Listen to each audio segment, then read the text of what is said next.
യോഹന്നാന്റെ സുവിശേഷം 21 19 അതിനാൽ അവൻ ഇന്ന വിധം മരണം കൊണ്ട് ദൈവത്തെ മഹത്വപ്പെടുത്തും എന്ന് അവൻ സൂചിപ്പിച്ചു.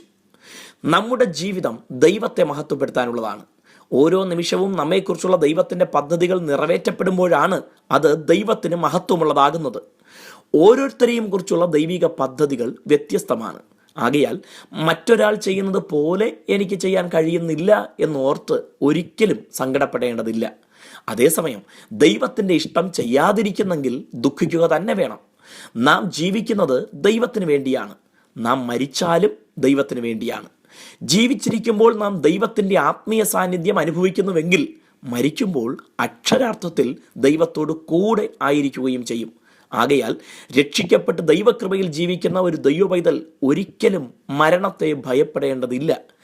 ജീവിതം കൊണ്ട് ദൈവത്തെ മഹത്വപ്പെടുത്തിയ പത്രോസ് മരണം കൊണ്ടും ദൈവത്തെ മഹത്വപ്പെടുത്തും എന്ന് കർത്താവ് മുന്നറിയിക്കുന്നു.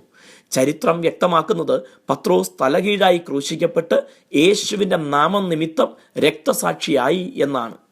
ലോകപ്രകാരം അപമാനകരമെന്ന് തോന്നാവുന്ന ഒരു മരണം ദൈവത്തെ മഹത്വപ്പെടുത്തുന്ന ഒന്നായി തീർന്നത് അവസാനം വരെയും വിശ്വാസത്തിൽ ഉറച്ചു നിന്ന് അതിനുവേണ്ടി മരിച്ചതുകൊണ്ടാണ്. മരണം നമുക്കൊരിക്കലും ഭയമുളവാക്കുന്ന ഒന്നാകാതെ നമ്മെക്കുറിച്ചുള്ള ദൈവിക പദ്ധതികൾ ഈ ആയുസ്സിൽ പൂർത്തിയാക്കിയാൽ ദൈവത്തെ മഹത്വപ്പെടുത്തി നിത്യതയിലും ദൈവത്തോടൊപ്പമായിരിക്കാനുള്ള മാധ്യമമാണെന്ന് തിരിച്ചറിയാം. ദൈവം നിങ്ങളെ അനുഗ്രഹിക്കട്ടെ.